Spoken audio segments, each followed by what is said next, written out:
সবার আশা করি সবাই ভালো আছেন। তো আজকে আপনাকে একটা সুন্দর একটা ভিডিও ওভার দিতেছি। দেখেন এই যে সুপারি কিভাবে কাটে, ওই যে মানে রজনীগন্ধা, শিকড়, আবার কেপি জিন্নাত থেকে আর কি তৈরি হয়। তো এই যে ফার্স্টে এনে এই কারখানা এভাবেই করা লাগে। এনে প্রথমে জাল দেওয়া লাগে, পুরা হিট করা লাগে। হিট করার পরে এই যে এই কালারের নামানি। তো এই যে আর একটা জিনিস কারণে এই যে খয়ার এনে দিয়ে জাল দিলে আর কি জিনিসটা কালার হয়। এনে হুকা দিছে, এনে হুকানি মাল ওই এনে কাটতেছে সব। এনে কাটার পরে এই যে এনে জাল দেয়, জাল দেওয়ার পর পুরা হুকা লাগে আর কি। এনে এখন নাই কেবল 2 রোদ, মোটামুটি 10টা দেওয়া লাগে আর কি রোদ।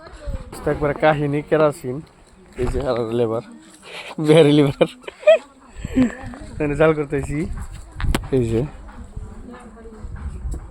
পুরাই করা লাগে না, শুকলা দিয়ে আবার হয়, কিন্তু তাও ওই যে জিনিস ই লাগে আর কি। ঠিক আছে, পাশে হুকানি ভিডিও দিমনি না। হ্যাঁ।